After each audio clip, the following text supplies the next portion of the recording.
Selamat datang kembali di channel Rizky Sajalah, channel podcast online yang bisa merubah harimu jadi lebih bermakna. Di episode sebelumnya, Majnun telah ditemukan berkat kabar dari informan yang kebetulan melewati tempat persembunyian Majnun. Hingga Said berhasil menemukan anaknya yang keadaannya hanya tinggal kulit dan tulang. Bagaimana kisah Majnun selanjutnya, guys? Namun sebelumnya, untuk yang belum tahu bagaimana kisah pertemuan antara Said dan Majnun kemarin, bisa diklik di pojok sini ya. Atau Rizky akan sertakan linknya di deskripsi ya. Oke, terima kasih masih betah di sini dan selamat menyaksikan. Dengan frustasi, Said merobek sorbannya dan membuangnya di tanah dengan putus asa, guys. Dunianya telah hancur. Hari-harinya telah berganti menjadi malam yang tak berkesudahan. Ia bernafas dengan keras dan berusaha untuk mendapatkan kembali ketenangannya. Dengan kekuatan serta keberanian, ia mulai bicara, guys. Kau dulu pernah menjadi sekuntum bunga, bungaku. Tapi kini kelopakmu telah remuk dan terkoyak, dan aku tak lagi mengenalimu. Lihatlah dirimu. Kau bocah belia yang dibodohi oleh cinta. Siapa yang telah menjatuhkan kutukan kepadamu? Dosa apa yang telah kau perbuat sehingga kau harus menanggung akibat yang seperti ini? Kau akan mati. Katakan kepadaku, siapa yang telah mendorongmu hingga ke tepian seperti ini? Ya, memang kau masih muda, dan kebodohan-kebodohan yang dilakukan oleh anak muda dapat dimaafkan. Namun, kebodohan hingga ke titik ini bukan lagi kebodohan. Ini murni kegilaan. Bukankah penderitaanmu sudah cukup? Bukankah hatimu telah merasakan sakit? Cukup sudah.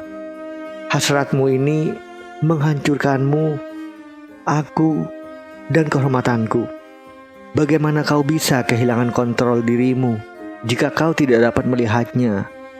Maka biarlah aku menjadi cermin bagimu. Biarkan aku menunjukkan apa yang sedang kau lakukan, agar kau dapat menghentikannya. Lepaskan dirimu dari rantai perbudakan ini. Bebaskan hatimu dan pikiranmu dari kegilaan yang telah kau bawa pada dirimu ini. Pria itu mengusap pipi putranya dengan tangan gemetar, guys. Lalu dengan air mata menggenangi matanya, ia melanjutkan, kau bahkan tak mampu menatapku. Tidakkah kau menganggapku sebagai temanmu? Kau tak harus sendirian, putraku.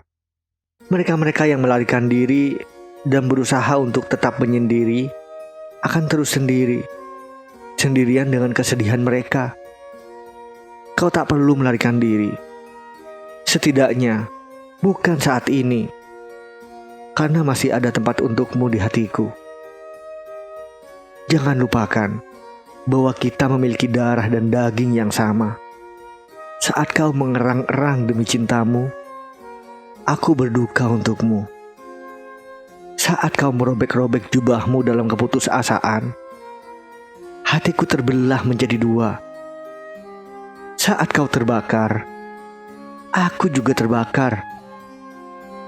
Saat kau menangis, aku tenggelam dalam air matamu. Kumohon kepadamu, bangkitlah sebelum semuanya terlambat. Masih ada waktu, anakku. Masih ada harapan. Kau seharusnya tak kehilangan harapan. Bahkan hal-hal sepele yang hanya tampak di permukaan, yang kau anggap tak berarti, dapat membantumu untuk menyelamatkanmu. Jika kau bisa pahami itu, dan yakinlah pada Allah. Berbekal keyakinanmu kepadanya, bahkan keputusasaan dapat berubah menjadi harapan. Percayalah kepadaku, anakku. Berharaplah dan berusahalah untuk gembira. Bergabunglah dengan mereka-mereka yang tertawa, bersenda gurau, dan bergembira. Jangan jauhkan dirimu dari mereka. Dengan bergabung dengan mereka-mereka yang ceria, aku yakin kau juga akan menemukan kebahagiaan. Akan sulit pada awalnya, tapi kau akan baik-baik saja. Percayalah anakku, bukankah di pegunungan juga terdapat butir-butir kecil pasir? Bukankah lautan juga terdiri dari tetesan air kecil? Dengan kesabaran, maka kebahagiaanmu pasti akan tumbuh. Kebahagiaan itu akan tumbuh dengan begitu besarnya, hingga kesedihan yang membuatmu menderita ini pasti akan terlupakan.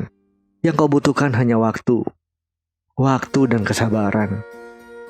Dan dengan waktu dan kesabaran, kau akan melupakan gadis itu.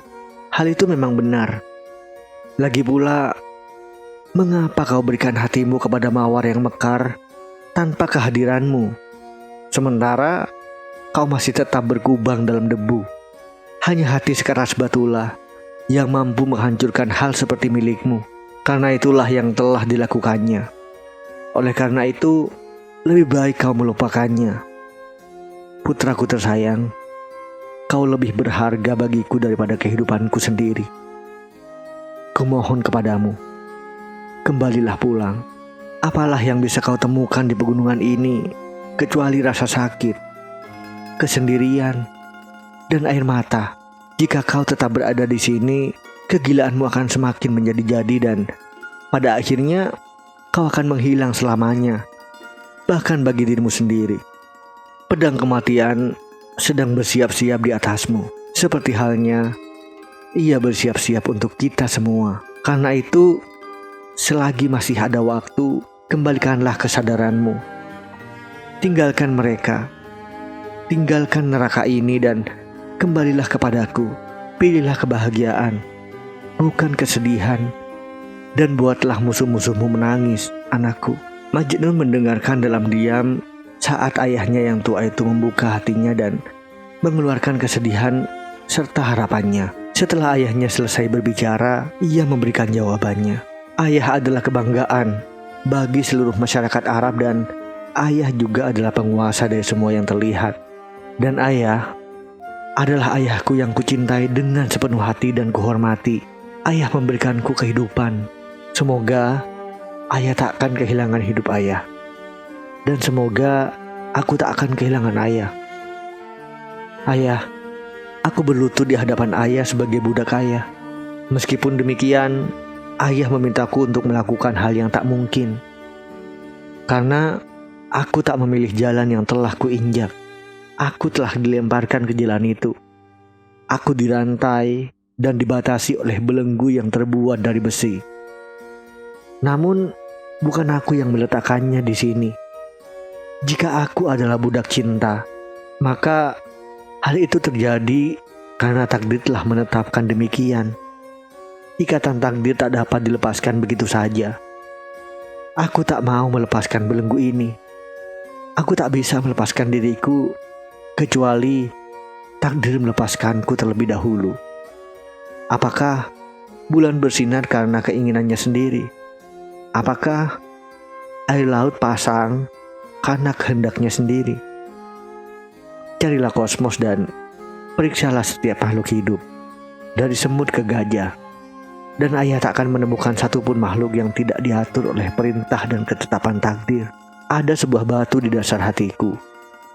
Siapakah yang dapat memindahkannya? Bukan aku. Ada api yang menyala di dalam jiwaku. Siapa yang dapat memadamkannya? Bukan aku, ayah. Aku menanggung beban yang telah diletakkan di bahuku oleh takdir. Dan bahkan jika aku mencoba sejak sekarang hingga hari kiamat tiba, aku tetap tak akan sanggup melepaskan beban itu. Ayah bertanya, mengapa aku tak bisa tertawa? Aku sang penderita. Air mata kesedihan yang menjadikanku si penderita, bukan air mata kebahagiaan. Apakah mungkin seorang ibu tertawa saat menguburkan jenazah anaknya? Apakah pantas bagi seorang di posisiku untuk tertawa? Apakah ayah juga belum mendengar dongeng tentang ayam hutan dengan semut? Baiklah, akan kuceritakan. Seekor ayam hutan sedang mencari makan ketika menemui seekor semut. Si ayam hutan menangkap salah satu kaki semut itu dengan paruhnya dan hampir saja menelannya. ketika si semut itu menjerit, "Hei ayam hutan, jika kau pikir kau pintar, biarkan aku melihatmu tertawa." Karena tertawa adalah satu-satunya hal yang tak bisa kau lakukan dengan baik. Si ayam hutan adalah hewan yang sangat bangga dengan dirinya. Dan untuk menunjukkan kepada si semut yang berani betapa hebatnya ia saat tertawa, ia membuka paruhnya lebar-lebar dan mulai terbahak-bahak. Pada saat itu, si semut lari dan menyelamatkan diri, meninggalkan si ayam hutan yang bodoh itu sendirian tanpa makanan. Dan begitulah ayah, jika seorang tertawa saat situasi tidak menuntutnya untuk bergembira, maka ia tak ubahnya si ayam hutan. Ia akan hidup dengan penyesalan karena tertawa terlalu dini. "Aku juga tidak memiliki alasan untuk tertawa," kata Majnun.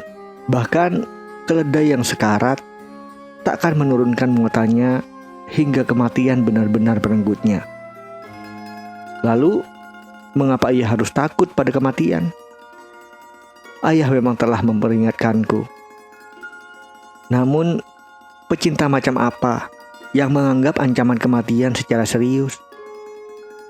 Seorang pria yang termakan habis oleh cinta takkan getar menghadapi kematian. Seorang pria yang mencari kekasihnya takkan takut menghadapi dunia dan juga perangkapnya.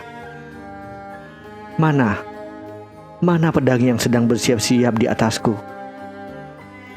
Biarkan ia menghujamku. Laila adalah satu-satunya rembulan dalam duniaku. Karena takdir telah mengirimkan awan hitam untuk menyembunyikannya, maka biarkan bumi menelanku. Jika jiwaku telah terjatuh karena dirinya, maka jadilah seperti itu. Setidaknya kejatuhanku terasa bagaikan surga. Biarkan aku seperti ini. Kumohon. Semangatku telah hancur dan jiwaku telah hilang selamanya. Apa yang ayah inginkan dariku?